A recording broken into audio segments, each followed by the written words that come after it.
much safer world. I had an obligation to do this. I didn't want to. I called it an excursion. I didn't want to make this journey. We had the highest stock market in history. We had low gas prices. Everything was good. Yeah, I mean, get it done before Crimson Desert. Yeah, going to do it. People are going to raise the price of oil. I think it was Obama. But I know that. But that's a very small thing. Obama knew a lot about bombing. Them to have. You want to see the stock market go down? Start letting them hit you with nukes. Yeah. Okay. I think I said it this morning. I think it's a very small price to pay.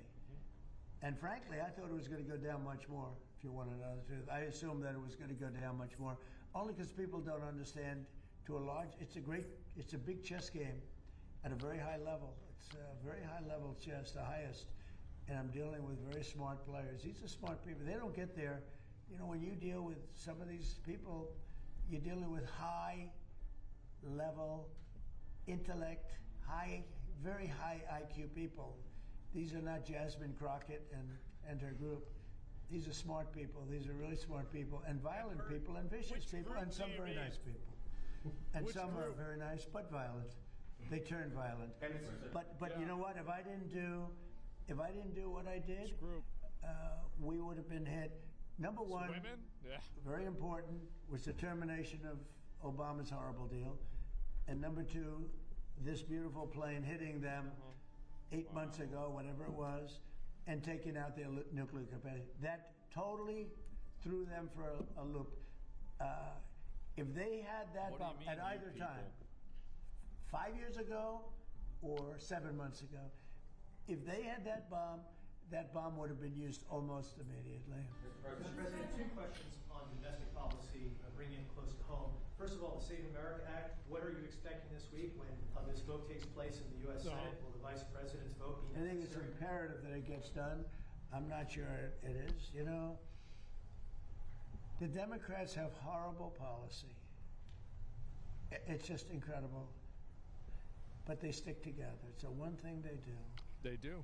Their Supreme Court members stick together. Those appointed by a Democrat stick together. If Barack Hussein Obama appoints a member of the Supreme Court, that member never goes against him. And they're proud about it. They say, I don't give a damn if it's good or bad.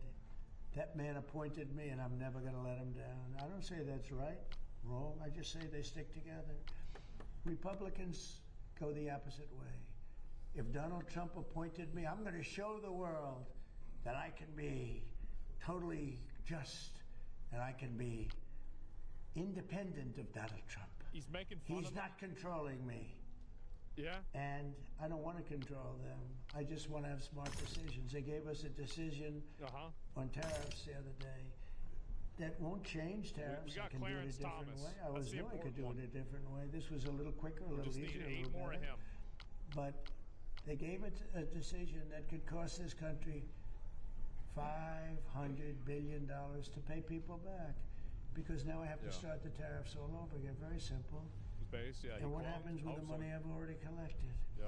Why didn't they say, starting from now, go the other way? $500 billion, perhaps. It's so sad. But one thing about the Democrats, they stick together. They're like coordinated. Glue. They impeached me twice for absolutely no reason, unanimously. Fortunately, the Republicans stuck together, and it was something. It was pretty wild. But the Democrats have horrible policy, transgender for everybody, open borders, men playing in women's sports. Not a good one. But the one thing they do have is they stick together, no matter how bad the policy. It's embarrassing to watch them try to defend it. And in a way, I say, as a Republican, in a way, I say, thank goodness they have bad policy, because you'd never beat them. It's easy to run against them. We have something in there now, the Save America Act. Voter ID with a picture, right? That's a 99% issue. Who the fuck Even doesn't among Democrats, want that? you know, Democrats call it 89%. Who the fuck doesn't want that? And then they have proof of citizenship. And then they have no mail-in ballots. No mail-in ballots. We have no mail-in. You go to California, they send out like 38 million ballots. Yeah. Some Democrats get 7, 8 ballots.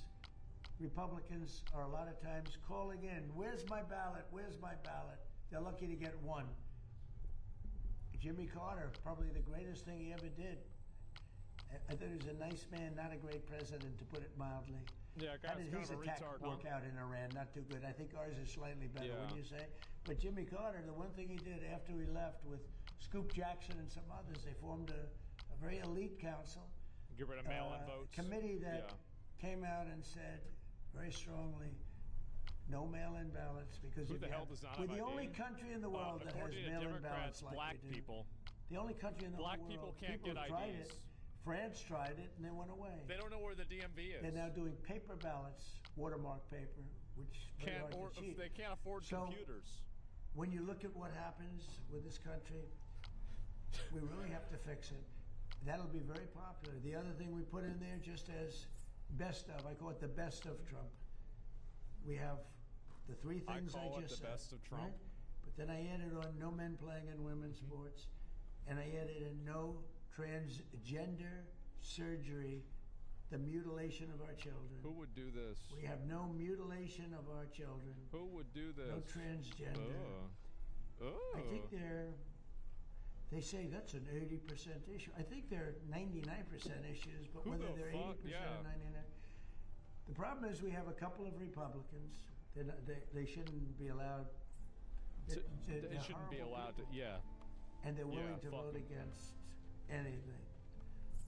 And we have all the Democrats will vote against it. So I think it hurts the Democrats to vote against it because I'm going to instruct all the Republicans to say that What was the question? so and so By that the way? they're running against voted against the saving of our children from transgender mutilation, right? That's What was pretty the unpopular. question? They want men and women's sports. That's pretty Who unpopular. the hell knows? They want voter ID, but the Democrats don't. The SAVE Act. Everybody That's right. wants voter ID. Everybody wants proof of citizenship. Is this the SAVE Act and right most here? people don't want mail-in voting because they know it's a fraud. Touches too many hands. I mean, the postman gets it, this one gets it, that one. Yeah. So these are all issues that are in the 90s to 100. I would say some are virtually 100%. And the interesting thing is they're that way not only with the Republicans. I'm not sure Just a minute. they're that way also most of the people. The people of our country want voter ID. The people of our country want proof of citizenship. And that includes 88%, 89% of Democrats. And I think the Republicans, Eric Schmidt, Rick Scott, Tim Scott, I speak to so many of them, they all want it. I hope John Thune can get it across the line. He's trying. I mean, he told me this morning, I spoke to him, he's trying. I think it'll be a very, very bad thing for our country if they don't. We're just asking for basic things. Think of it. You can't have voter ID. Do you know in California, if you ask a person to show their identification, they have the right to put you in jail. If you're official, and you say, "May I please see your identification?" You're subject to going to jail. That's how crazy it's gotten. With a low IQ person, you know, because Gavin Newsom has admitted that he has learning disabilities. Honestly, I'm all for people with learning disabilities, but not for my president. I don't want. I think the he's talking president about should Gavin. not have learning disabilities. Okay. Talk about Gavin. And I know it's highly controversial to say such a horrible thing. I don't- President of the United States, Gavin Newsom, admitted that he has learning disabilities, dyslexia. He's a. Everything about him is dumb. But then he looked at the audience and said, "But smarter than you," something like that. That was pretty stupid. Oh, so God. now on top of everything else, they call him a racist Yeah. because it happened to be a black audience. I will tell you this. I think it was the worst interview I've ever seen of any human being in my life. Okay? Anybody else have any questions?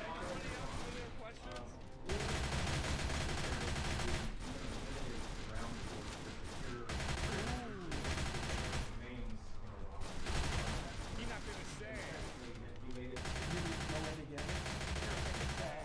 One would have taken it.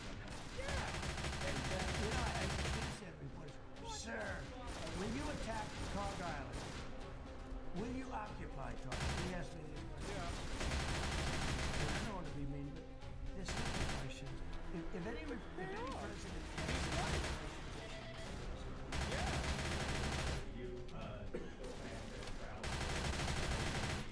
I don't know. We're working on that right now.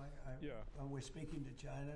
I'd love to, but because of the war, I want to be here. Can they I take have me to be with them? here. Can I go to China? I want to go to and China. So we've requested that we delay it a month or so. Yeah. And I'm looking forward to being with them. We have a very good relationship. Yeah, can But they pick me up? because of the war, there's no tricks to it either. It's not like, oh, gee, I'm waiting.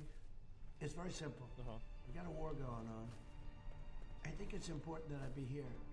Just go? So Maybe I should. it could be that we delay it a little bit. Not much. Peter? When you say Cuba is next, Uh-oh. is Cuba, whatever you do with the military there, it seems like something. Will that look more like Iran or Venezuela? Probably Can't tell Venezuela. you that. Can't tell. I can tell you Oh. that they're talking to us. It's a failed I nation. can't tell you that. They have no money. They have no oil. They have no Their nothing. power, like, their They have shit's nice out. land. Yeah. They have nice landscape. You know, Mm-hmm. it's a beautiful island. I think they have great people. You know, I know so many people from Yeah, can we Cuba that were tweet on treated Sneaker? terribly, All right, and they're I'll over make here that. and they became rich. Yeah. They're very entrepreneurial people, very smart. I know a lot from Florida, especially. There's so many people. A friend of mine started over with nothing. He's now the largest owner of gas stations in the country and stuff. I mean, Cuban. I also know I was just with a fantastic person. Marco Rubio's going to run Cuba? Yeah, of course. Fortune. In Cuba. Who else? And he said, let's go back to Cuba to visit it. They want to go back to they come from Roger Johnson. And we'll see what happens. They're asking about that. They want to go back, not only Kabul, a lot of Cubans have said, no, they want to go back. I think Cuba is I don't know if I want to go to Cuba. tourism and everything else. I don't know. Good weather. We're not in a It's hot. hurricane zone. It's nice for a change. Yeah, I would. But I think you know, all my life I've been hearing about the United States and Cuba. When will the United States do it? I do believe I'll be having the honor of taking Making Cuba. them the That'd be 51st good. state. That's a big honor. Taking I Cuba. believe I'll Taking have Cuba the in some honor form, of yeah. taking Cuba. I mean, whether I All right. free it, take it, I think I could do anything I want with it. You want to know the truth? They're a very weakened nation right now. They were for a long time. Very violent leaders. Castro was a very violent leader. His brothers were a Yeah. very violent leader. Extremely violent. That's how they governed. They governed with violence. But a lot of people would like to go back. Okay, one more question. A quick question on fraud for Vice President Vance. Yeah. Mr. Vice President, you announced a couple weeks ago in the EOB that the administration would be halting Medicaid payments to Minnesota until the state Ooh, good. decided to take pervasive steps to Good. prevent fraud. Do you have an Fuck 'em. update to that specific situation? Do you think that could be a model moving forward for the Cut task off the force for fraud. states that won't cooperate? Where's all I the want an women? update Yeah, there. by the Dr. way, there's Ross no alluded to women trying to there work with, either at all. I the just authorities noticed in that. Minnesota to try to figure that situation out. No wonder But this yeah, I mean, press I think there are conference has two been so obvious good. tools that we have to stop the fraud I didn't that's even happening notice. against the American people. One is that when we see evidence of fraud, we Damn. stop the payments. Pretty simple, right? We know that the American people are being defrauded. Let's try to stop the payments and ensure that whoever's making these payments is actually complying with some basic due diligence and making sure the payments are going to the right place. I think the second tool, of course, we have, as the president mentioned, is we have law enforcement options. We know that some of this fraud is just bad. Some of it's criminal. We know that people are intentionally trying to defraud the American people. It's not just in Exactly. Minnesota, it's all across the country. 99% is criminal. Yes, sir. So this is one of the reasons why DOJ is such an important part of this, is because we have to make sure that where we see criminal conduct, we actually prosecute it.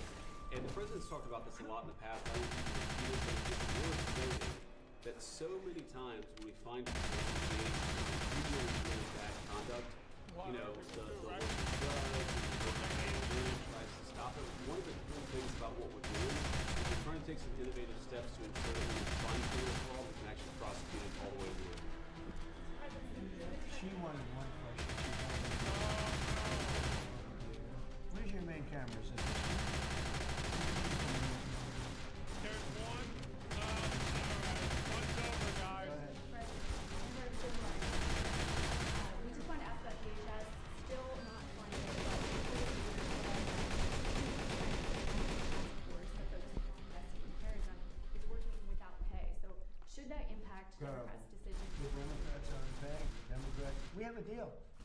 They just said, we're not going to pay. We're not going to do anything. And Not it's the terrible. CNN. The Okay. Democrats are terrible. You know, it'd be nice to get along with them. For years this has been going on, not just with me. For years it's been going on. Different ideology, but also different tactics. Here we are, we're fighting big battles with a very tough enemy and winning nicely. No, she's And all right. we're not allowed She's to all have right. security in our country. It's crazy. Not so The bad. Democrats don't want to pay. These are bad people. These are not people that love our country, I can tell you that. No, Very they sick love people. their country. Thank you very much, everybody. Thank you, sir. Ma'am. That was a good one. I'm gonna be honest, like that was a pretty good one. I like that one. What do y'all think about that? That was good. Yeah, bro. Like he let him know.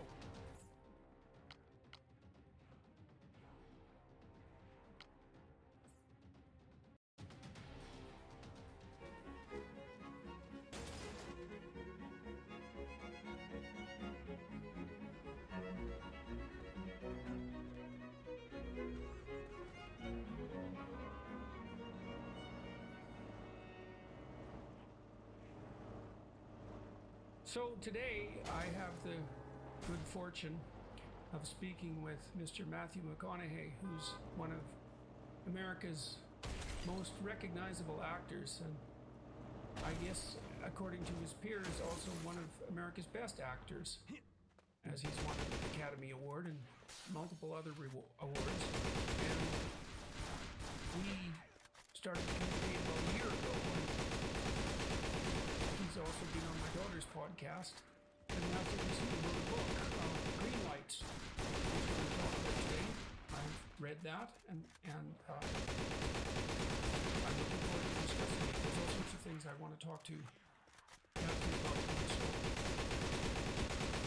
we'll have a stimulating conversation. That's my guess. So let's start with, well, we can start with whatever you want to start with, but let's start with the book, I think. Yes, sir.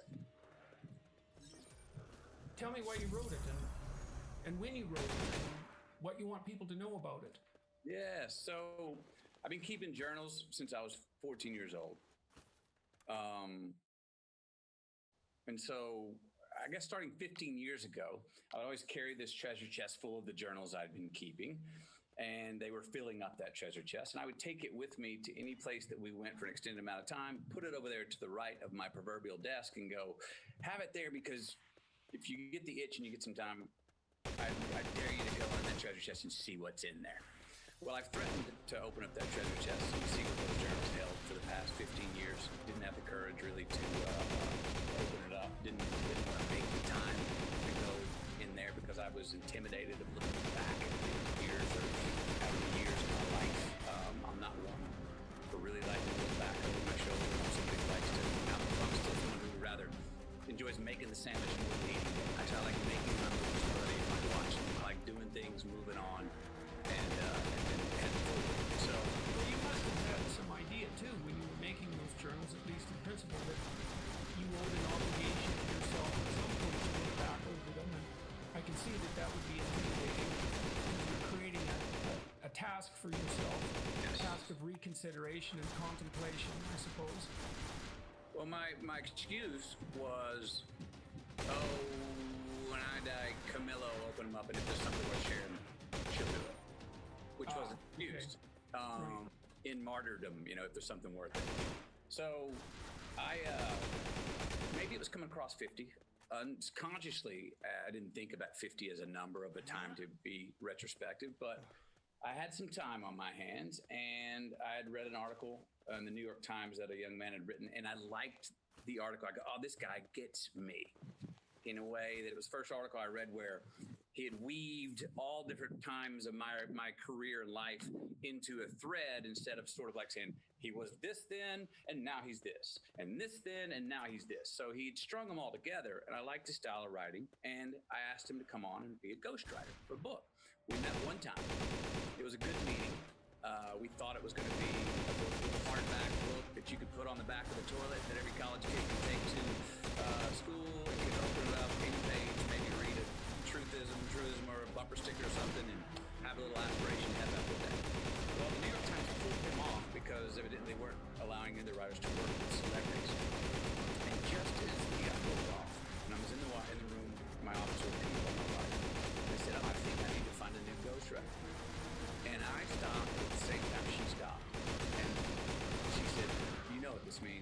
yeah, I do know what it means, which is I need to go off and write it myself.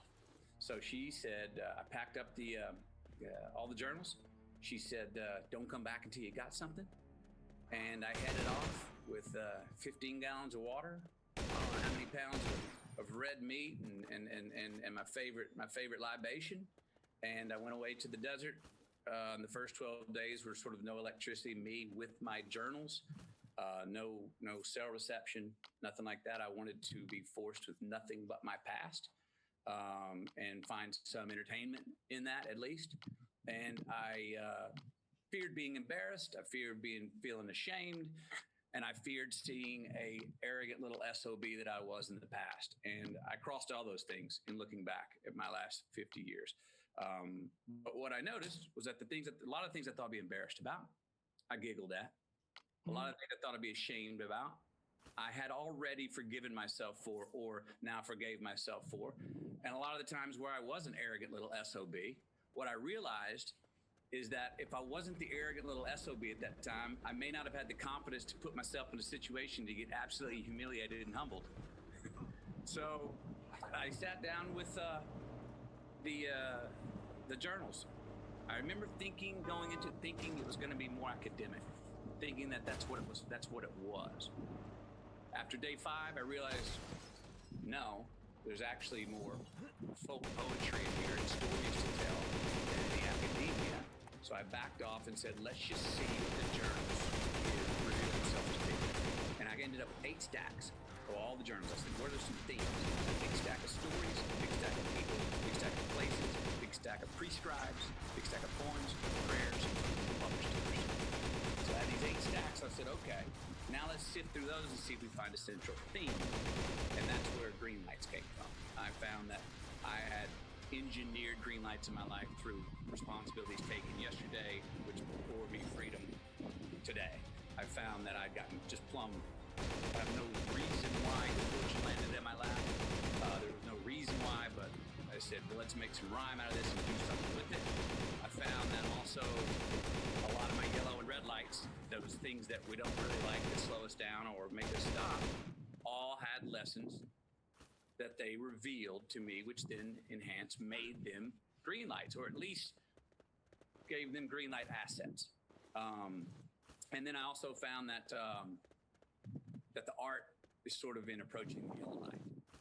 All right, so we've reestablished ourselves in a wind-free zone. So look, one of the things, you struck me as an intensely likable character as a consequence of what you revealed in your book. I mean, I kept thinking, it would be a pleasure to spend time around this man, and I certainly saw no sign of arrogance in it. I saw a lot of thankfulness, and a conscious thankfulness, and I think implicit thankfulness as well, and a lot of love for your family, your parents, and your current family, and gratitude for that as well. And also, one of the things that struck me too was your integrity and decision making with regards to your career. You talked about taking a break after being somewhat typecast in romantic comedies. I mean, very successfully typecast, and so there's nothing negative about that. But feeling that you had taken that as far as it could be taken productively and creatively, and then took a risk of really being bounced out of the system. I mean, one of the things I think that people perhaps don't understand about a society or a situation as intensely competitive as Hollywood is that it's virtually impossible to be successful there, and the probability that you'll fail even if you are successful is extremely high because the competition is beyond belief. There's no help wanted signs.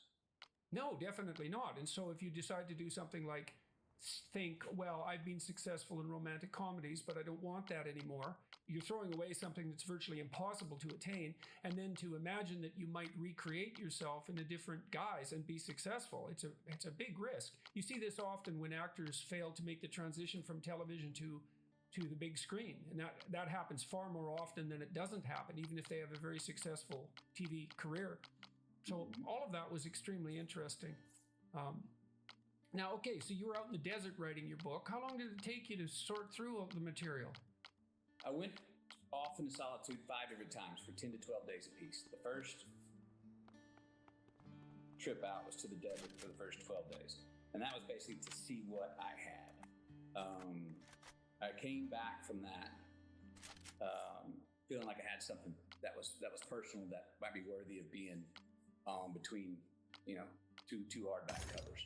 I remember writing early on going, okay, now you're going to have a lot of people that are going to buy this book, even if the words are crap on the page, because of who you are, McConaughey. And I said, you're going to have a lot of people who are not going to purchase this book, even if what you put on the page was awesome, because you're Matthew McConaughey. So I remember saying to myself, and one of the first things I wrote down, I was like, the words on the page need to be worthy of being put on the page if they were signed by anonymous, but at the same time need to be words that only Matthew McConaughey could have written. And that was sort of my little bubble going, because this is not about, you've read it, it's not about a celebrity book. No, in fact, there's very little in it that's celebrity-like. I was actually struck by how infrequently you made reference to the milieu that you inhabited while you've been pursuing your career as an actor. There's no celebrity gossip in it. It's family centered and very intimate. I actually it left me wanting to know more about your career, and so we can also talk about that today, Sure. flesh that out. But so that was quite remarkable for, a celebrity memoir, let's say. It's a terrible way of phrasing it. A memoir by someone who happens to be a celebrity. Yeah. Well, it so- wasn't a celebrity memoir. It was an autobiographical meditation, I would say. Heard. I like that. So I went away. I came back the first 12 days. And I was like, okay, I think I got something. And then I'd come back, handle my honeydews at home, get everything back, make sure I didn't fall too much in the deficit of being a father and a husband back home. And then as soon as I could, head off again. I was fortunate to have a wife who was like, get out of here each time. When I came back, you could tell how, the first 12 days were like a purge. I mean, I came back and the whole family like saw me. I mean, I came back shedding tears. I had just sort of gone back and looked at 50 years of my life and had them down, and all of a sudden was crying. There were tears of joy of this love story that I was seeing, and to face certain things that I looked at in the past or forgot in the past or thought I forgot, but noticed that actually I'd remembered, it was a very earth shaking. My floor was moved in a good way. Yeah, well, that's great that it was moved in a good way. That's a lovely thing to have happen to you when you're 50 and looking back. Yes. And then 4 other trips. So 52 total days. I was in solitude. And then the next year and a half was basically editing it. I didn't have as many of the stories in there early, which I would say served as sort of the narrative backbone throughout that string the whole piece together. Yeah. And intermittently in there, I'll put a poem, a prescribe, a prayer, or something that will either call back. I looked at them like in movies, like they're a flashback or a flash forward. And can they, coming out of a story, tell the reader, oh, this is how I saw the situation that you just read? Or can it propel you into the next story? Because the stories are really more chronological, that take you from 4 years old to 50. And I didn't have as many of the stories in there. And so the next year and a half was going, okay, I've got these stories. My editors, I would tell them, she was like, oh, geez, you got to put that in there. And that's when it became, again, I was hesitant about the word memoir. I don't have a great relationship with the word memoir. The word memoir always seems like, good night, everybody. I'm heading off into the twilight of my career, the sun's setting, have a look. And I was like, because I need these stories to be active, because they are still active. And so telling them, as long as they had a vitality that they felt active, which they felt like they were. And then I had that thing that is so obvious when you say it, but it didn't feel obvious to me at the time, which was the more personal I got, the more I started to notice that it was probably more relatable. The more into the eye that I went, the subjective, the more I noticed that, it's actually more relatable to more of the human condition. And that was my hope. Well, you have it's a collection of great stories. And part of the good fortune of your life is to have had those experiences that transform themselves into compelling stories without, what would you say, without undue editing. The African story, for example, the dream story, that was quite remarkable. For me, that was a highlight of the book, I would say, where you related the dream you had, a recurring dream, or at least one that recurred twice, and on the basis of that dream, voyaged to South America and to Africa. Is that? I hope I've got that right. The second time I had the dream, which was the exact same dream, 11 frames, 11 seconds. The second time I had it is when I chased down the first half of the dream, which was South America. I thought I'd finish it. Then 5 years after that, I had the dream for the third time, which made me say, oh, I got to chase down the second half, which was there were African tribesmen on the banks of the river to the left. And that's when I went to Africa. Any idea why? I mean, you staked a lot on the pursuit of a dream. And I mean, maybe we could say that's the motif of your book, that you staked a lot on the pursuit of a dream, but it's much more concrete in that episode. You had an actual dream, a literal nighttime dream that recurred. And as a consequence of that, you took a large risk, or a series of risks. Merely going to Africa was a risk, I would say, and not something that would be expected. It's quite out of the ordinary to do that, obviously. Well, I've had dreams that are similar to each other, but it's the only dream I've ever had that one was so specifically, I mean, it was exact. When I say 11 frames, I mean like film frames, picture, 1, 2, 3, for 11 seconds, the exact same frames, exact same editing sequence in my mind, 11 seconds, that ended in such a, I don't know if ironic's the right way word, it was the elements of a nightmare, but it was the opposite of a nightmare. It was a wet dream. Mm-hmm. And so the fact that it was the exact same dream that I've had once in 92, again in 96. Whoa, I had that twice. That's the first shake-up. Well, that was the exact same dream I had 4 years ago. Exactly. First time that's ever happened. Oh, maybe that's a celestial suggestion here. Something is telling me. What do you think you specifically learned in pursuit of that? And have you had the dream again? My guess would be no, that you probably exhausted it, but I might be wrong. No, I have not. To this point, it seems that I fulfilled the dream in the trip to Africa, which was the two elements in the dream. One was the Amazon River, one were African tribes. Those are the two geographic elements that I knew that were crystal clear in the dream. So that's why I went to South America. That's why I went. I have not had it again. I mean, I'll say this. I'm always looking for a good reason to go for a walkabout. So yeah. I found a really good reason, a concrete reason there. And why were they wet dreams? There was nothing overtly sexual about them. There was, so they were, spiritual in that way is how I took them. Now in Mali, I can say, and I've been back to Mali. I went back to Mali, as I write about in the book, 5 years later after I fulfilled the dream. Not because I had the dream again, just because Mali, I've never felt more at home in a place than Mali. Now you're in certain places, you're like, I've been here before. The gravity here is right. I've been here before. Whether it's another life, I don't know. But Mali was where I felt, this is home. This was the original home. I've been here. And so that's when we went back. So that's my favorite place to go. And I've been back and did the exact same trip I did when I chased down the second half of the dream. And you shed your identity to a great degree when you went to Africa. Yeah. And so that may enable you to exist in a way that would be much unlike the manner in which you have to exist where people know where you are or who you are. What do you think that did for you? Like the dream, you took this dream quest, let's say, and you paid a price for it. The risk would be the price. Mm-hmm. What was the consequence of allowing yourself to do that? That it was one that was on me, that it was my doing. I could own it at a time of becoming famous. You go through, at least I did, and still do at times, go through, wait a minute, what's mine? What am I getting based off of my worth? As the man I am, as the person I am, forget my fame. And it becomes a challenge. What is it's real? What is it not?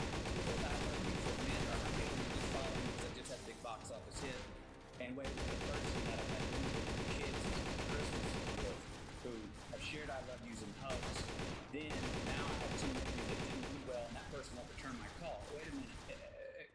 What all matters? What do I want to do? What are we doing here? So, Or if you have a reputation that has a life of its own, it becomes very difficult to distinguish between yourself and that reputation. sure. And that's one of the pitfalls of fame. And Sure, lots of sure. times you see people sacrifice themselves to their reputation. You see celebrities becoming impersonators of themselves. Yes. And it's a tragic fate, I would say. And Well, that's when you go. Who's wagging who? I've never Yes. wanted my fame to wag me. I mean, like, no. I understand. I got famous because of who, to whatever extent, because of who I am. And what did I do? Did I get I lucky? could see in the book that you were snapping yourself out of your fame, even while you were doing things like the motorhome adventures, because you were living a life that certainly wasn't what I expected to be. That you would voluntarily abandon what so many people value as the pinnacle of cultural achievement, say, at the popular level, and shed all that and set up like any person who doesn't have that. Well, what I was like, for instance, in the South American trip, and it happened in the Mali trips and all the walkabouts. It was, I needed to go to a place where I'd just become famous too. I mean, my world was like, all of a sudden, all the options were mine. And 2 days before, none of those options were there. And now it was a world of yes. And I'm going, I only got 24 hours in a day, and I would do any of this work. And you're now telling me I can do it all? Yeah. You're asking me to be discerning right now? And again, I went away to go, I need to go where someone doesn't know my name.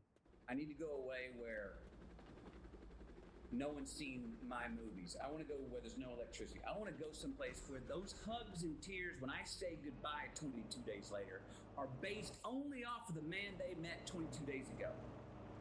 Well, you managed to abandon them too.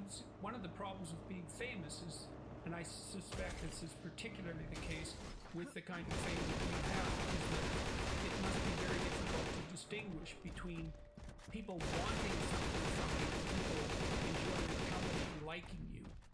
And it might even be difficult for them to distinguish between those things, because fame is a very difficult thing to deal with, even as an onlooker. Even as a family member, you wrote about your mom's reaction, for example. She became a fangirl to some degree, and that would be definitely disconcerting. Yes, it was. Yeah, I needed a mother, and what I was on the other end of the phone was a fan of my fame, someone who wanted my fame more than I did. Right. Well, it shows you the power of that too, because your mother obviously cared for the person you were before you became famous, but she was overwhelmed, and it's not surprising. I mean, to some degree, the entire Hollywood apparatus exists to manufacture fame that's overwhelming. That's its whole. I can't say that's its whole purpose, but that's what it uses to drive. Let's say to drive people to the theater. So. To be victimized by that, no. To fall under the sway of that is unsurprising. It's surprising that it could be resisted, and that was certainly you could certainly see that with your mother's response. Oh, for sure. And Yeah. that has that. I'm sorry, I don't remember. Is your mom still alive? She's 88 years young and with us right now. So and has that situation rectified itself? Did she adapt to? We both did that. Yeah. I got through enough time where I felt stable enough in my career. But I was like, her loose lips aren't going to sink my ship. And actually, I took the reins, and as soon as I said, you go, here's the mic, hit that red carpet line, you can talk anybody, you tell, no filter, sell whatever stories you want. 90% of the time, it's awesome. And I'm like, let her enjoy it. And I was able to enjoy it, and then come to that, realization that, I wasn't going to change her. because I couldn't change her, it's kind of like the sabbatical I took from the rom-coms. I wasn't going to change her, so I just had to kind of block her out for a certain amount of time that ended up being 8 years until I was stable enough to go for it. And our relationship's great. And, all through that time, she didn't love me less. She's loved me in a new, different way, as well as being her son. What I was needing was I needed her to double down on being a mom to me. Where instead of she didn't double down, she didn't even cut it in half. She kind of was really wanting to know about the fame part. And I remember telling her things like, well, you keep wanting to come out here and see me, but what if I was an accountant in Chicago? Would you want to come see me as much? And my two brothers were like, you don't want to come see us as much. You want to see little brother. And we were like, yeah, we get it. So we'd call her out. And it was a strange 8 years. I never questioned her love for me, though. I knew we were going to be fine. I knew we weren't going to head to our deathbeds going on a bad note. I knew we were going to come out the other side. It was just a matter of when, and we did. Yeah, well, it's nonetheless a good example of one of the unintended consequences of fame, right? Is that this very profound alteration in the nature of your personal relationships. So yes. So I want to switch topics a bit. I've been watching you in True Detective, which my son recommended, and I really enjoyed it.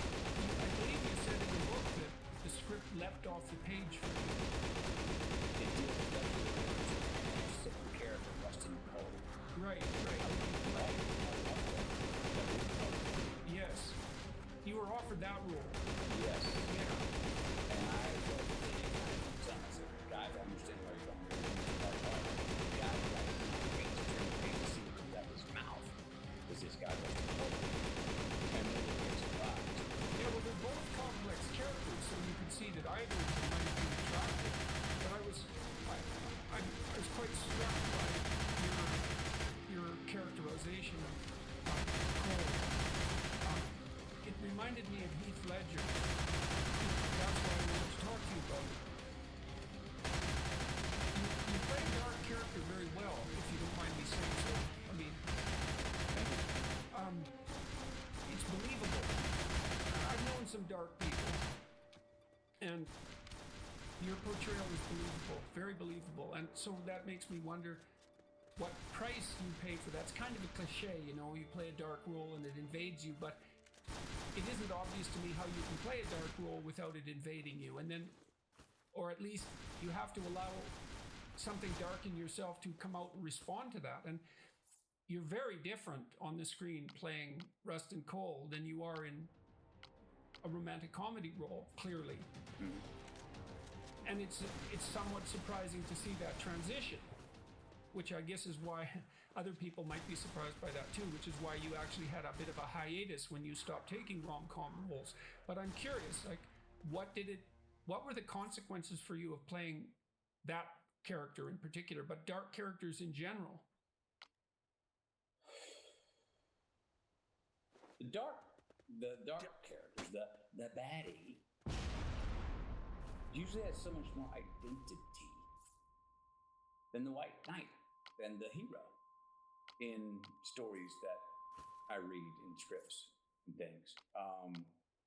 The dark characters and are also they're always usually outsiders, and the consequence is that if I'm really going to portray one of those well, that part of myself, I'm putting myself on an island, and and that excites me. I want to feel like the underdog. I want to feel like I don't have to pander to manners or graces. I'm living by different rules. And not even to prove a point, but just say in a Rustin Cole's position, someone who just, I didn't make big acting choices with Rustin Cole. I just did what I could to understand the text so well that I could just say it and not have to solicit it. Or again, Rustin Cole was a guy who preferred his own company to anyone else's, and that solitude. That was a vacation for me. Also, as a person who is a believer, to have to be and inhabit a character who is not a believer at all, and here's why.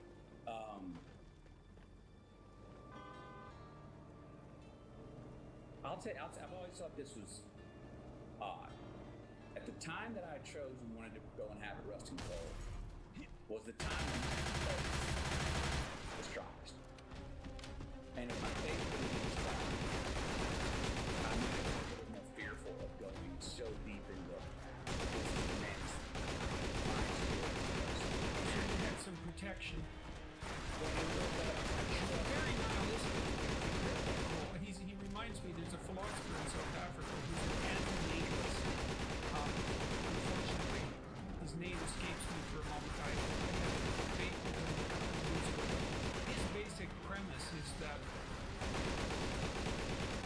conscious suffering is so morally untenable as a phenomenon that all life should cease. If we were making the proper moral choices, we'd stop reproducing. But not only that, we'd also do what we could thinking we could have. We'd stop reproducing, because if you sum up a life, it's bitter and bitterness overwhelms the sweet. So it's cruelty to perpetuate. Yes, I think that it's beautiful and it's true, and I think it's also hilarious.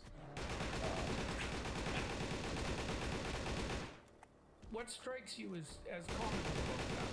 You laugh about it. Because that's where, of course, we're on the way to dying. You talk about it all the time. It's tough, it's cruel, it's hard. We're out here. This thing is okay.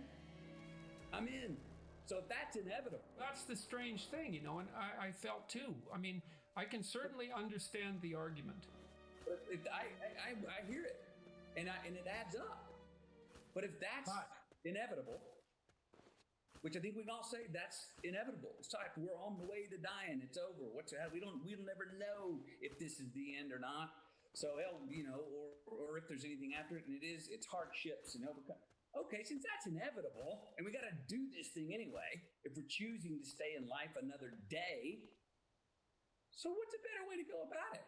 Saying it's all for nothing, or realizing right there when you go it's all for nothing? No, that's why fucking it's all for everything. Yeah, well, they're in the same it also place. seems to me that if your objection to life is its suffering, adopting an attitude that will make that suffering worse is probably not a reasonable solution. And that's where that grounds out for me. There's no construction in there. What I mean, there's nothing affirmative or life-giving about that. It's not making the best of the situation if the situation's doomsday. So, I'm not for Hallmark cards and delusional optimism, but I mean, in this way, I would say optimism is survival. It's like, well, okay, if it's all for nothing. I think optimism is courage. If it's not naive. And one of the things I liked about your book too was that your optimism wasn't naive. And, because you had enough harsh experiences so that any naive optimism would have vanished. Right. Even the way you grew up. I mean, it wasn't traumatic, but it wasn't, it had its harshness about it. Sure. Yeah, it was immediate. It was physical. Same hands that harmed, and same hands that could harm. Yes, and there was also very little sign of, and maybe no sign of bitterness about that. And no sign, I didn't think of any excuses for it either. Like when you portrayed your father, like you said, he was a man who could hug and hit, and both of them were meant. And they weren't casual. I never got the impression from your book that your father's actions were casual. His physical altercations with you and your brothers. It's a different ethos. It's not an ethos that's well understood today, I would say, or one that's ever appreciated. And I suppose that's because of its harshness, but I didn't detect any sign of bitterness from you emanating towards that. No, and I have none. While I choose to maybe give consequences to my children in different ways than my father and mother did, there was absolutely no casualness to why and when he did punish us. None. I talk about in there, the values that were instilled even by the antonyms of the words that we got in trouble for saying. To get my first butt whooping for saying I can't. Oh, geez. Okay. the thought of can't brings pain. Oh, don't think can't. Okay, you can have trouble. There's a difference. And to say the second open for saying I hate you to my brother. I didn't know what the hell I hate you meant. I heard it from older kids at school, and I thought it might be cool to throw it out there. I hate you. Well, that was at my own birthday party. My mom stopped the whole party and said, "What'd you say? You don't ever tell your brother anyone you hate them." Bent me over right there, embarrassed the heck out of me. Again, the next one for lying. So, what do I learn out of those? Don't say I can't, don't hate, don't lie. Boy, when I did those, I felt pain. So, what are the antonyms of those? Love instead of hate. Understand you're having trouble, but don't believe you can't. And tell the truth, don't lie. Those are three great values. He was preparing me for you're going to need this in life. You know, it was also the time when I called him to go to tell him I want to go to film school instead of law school, and he tells me, Yeah, don't. that was a striking story. And you know what happened? I've realized now, many years later, I think what happened in that moment is he heard, and that conversation lasted 25 seconds. Pop, what do you got, little buddy? Don't want to go to law school, want to go to film school. You sure that's what you want to do? Yes, sir. Beep, beep, beep, beep, beep. Well, don't half-ass it. Mm-hmm. Boom, sent me into flight. But what he heard in that conversation was his son, who we were brought up in a very structured family, disciplined. You work your way up a ladder, you follow the rules. He heard his son calling him to tell him, he could tell I wasn't calling for permission. Mm-hmm. He could tell I wasn't calling kind of, well, you know, I was thinking maybe. No, he heard my voice. I want to go to film school instead of law school. And he said, you also weren't calling because of failure, because you'd worked at law school. Right. But he heard that I was not bluffing. I was not really calling to ask his permission. And in that moment, I think he heard what all parents want to hear. Yes, my child's going their own way. They broke out the mold. Yeah, well, what you'd hope every parent would want to hear. I hope so, but you know what I mean? Yeah. You can't come. I had plenty of times before that I asked him for things where I was bluffing, and he could tell. Where, Dad, will you please get me the skateboard elbow pads and knee pads? I really want to be a skateboarder. Are you sure, son? Yes, sir. Shit, I did skateboarding for 3 weeks, and then they gathered dust and got cobwebs. Damn it, that was a fad. You know, I talked my dad into doing something, and I didn't follow through on it. But he heard this time a resolve and a clarity in me, and I think on the other end of the line, he was going, that's what I'm Yeah, well, for him to give you the green light that rapidly, the situation must have been set up properly. And for the green light that he gave you to be accepted by you is exactly that, as encouragement. Yes. The situation must have been set up properly. Okay, so you talked about playing Cole in True Detective, and that you were protected from his dark excesses, let's say, by your faith. Why did that provide you with, in what way did that provide you with protection? It's a striking thing to say, especially given his attitude is Mephistophelian. There's a character in Goethe's Faust, Mephistopheles, who's Satan himself, and his essential credo is that everything that lives should perish because of the sin of its existence, essentially. And so that's Cole in a nutshell, right? Yeah, and it's a logically tenable argument, but it's one that needs to be rejected holistically. I shouldn't use that word. I hate that word, but don't reject that argument rationally, because it's a rationally tenable argument. You have to reject it with your whole being instead, and say, well, despite this, I'm going to live, and I'm going to try to live in an appropriate manner. Yes. But you said your faith protected you from Cole. Well, it was one of the things that allowed me to fully go into Cole and fully believe Cole and get down and live it and look at the world through that lens. Right. I had already had a few year run of my life where I was quite agnostic. My agnosticism was not about trying to prove the disbelief of God's existence. My agnosticism was about me going, you sure have been letting yourself off the hook, McConaughey, Mr. Fatalist. Oh, I'll forgive you again, because you're being a repeat offender, and I'm kind of tired of it. Put your damn hands on the wheel. I'm talking to myself. You're driving. and quit going to this, I can pray and be forgiven, but you're repeat offending. Cut it out. I had gone through a few years earlier in my life of agnosticism where I was not so much trying to prove the non-existence of God as I was trying to have more understand, more self-reliance and self-determination on myself, because I'd been letting myself off the hook. And how was that related to the agnosticism, do you think? Because you put those together in the way that you're relating this story. Well, I needed